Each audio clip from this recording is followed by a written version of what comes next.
All right, thank you everyone. We are team EcoTrack. My name is Nikolai. This is Hassan, and this is Nanjen. And here's our 2-minute video. All right, we are Team EcoTrack, and we are presenting a bio-wearable device for cattle on grazing behavior research. Livestock farming, essential to global agriculture, supports 1.3 billion people and accounts for 40% agricultural value. Yet it's also responsible for around 2% of greenhouse gas emissions and endangers grassland prairies. Researchers and ranchers are in need of more data to detect health issues early, improve farm efficiency, and save endangered grasslands. The problem providers face two major problems when collecting data for their grazing research: a lack of customizability in purpose-built devices and reliability issues due to the remote nature and lack of power on grazing sites. These issues have hindered effective cattle management and environmental conservation efforts. Our group leverages artificial intelligence of things technology to design an autonomous data collection device for remote sites.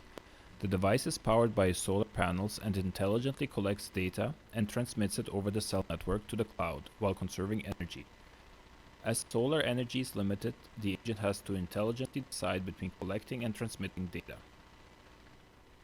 We avoided complex hard-coded strategies and instead trained a reinforcement learning agent to maximize its power levels, while also maximizing the frequency of collected data. At regular intervals, the agent has to decide whether to collect data into the outbound message queue or to transmit data.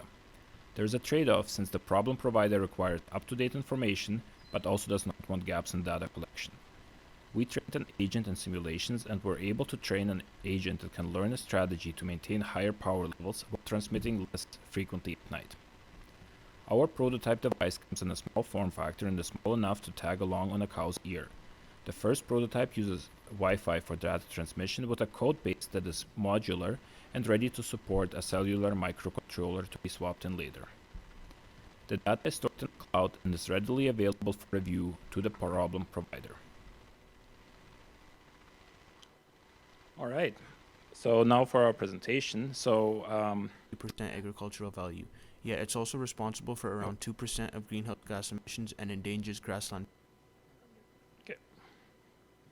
Yeah, so one of the main challenges that the problem provider faced was that the devices that they were using to collect information were static IoT devices.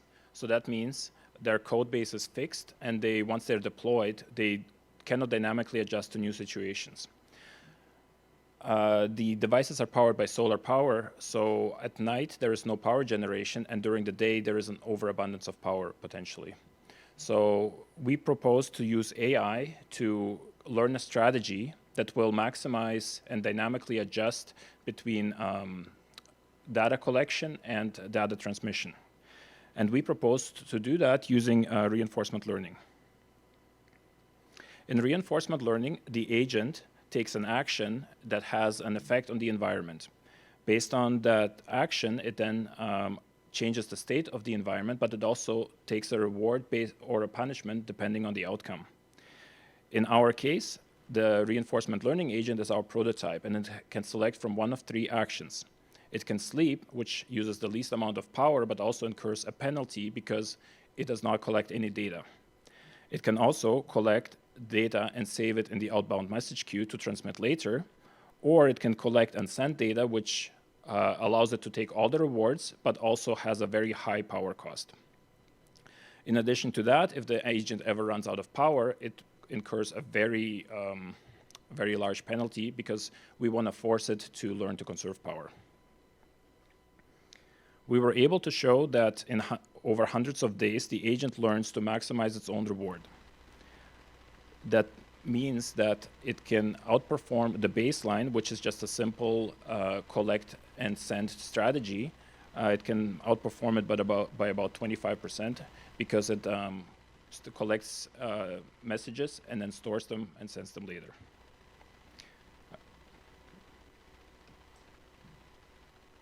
All right. As for the live demo, as promised, the device uploads the sensor reading data to the cloud, and then it's easy for the problem provider to visualize it all in one dashboard. We have the current GPS functionality turned off just because we don't get GPS signal in this room, but as we turn the device, you can see the accelerometer portion of the IMU on the TV. It'll change the accelerometer axes as we turn it and rotate it, and it also updates the battery.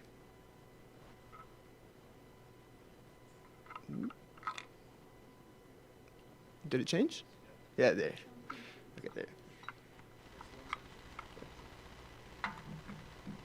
Okay, so now we already have a viable machine learning strategy and a working prototype. So for next step, we will collect long-term data and keep improving the machine learning model, and then try to develop a more powerful prototype for the actual deployment for actual kettles. Thank you. Stick around. Stick around, leave it up. And we will take questions from our judges.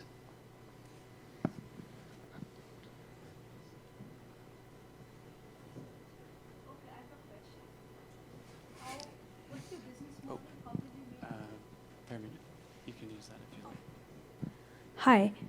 My question is, how are you going to make money? What is the revenue model and the business model for your product? There's an estimated, 1.5-ish million cows in Alberta, and a lot of them are actually out on remote grasslands. So a device like this could potentially keep the farmers keep track of their cattle. So the revenue model would probably be just a single purchase and also an ongoing subscription. And have you, because you have trained it for over 100 days, do you have some validation data about, talk to some farmers to find out over these 100 days if anybody is interested in this? This is 100 simulated days. So it was hundreds of days in simulations. Okay. Yeah.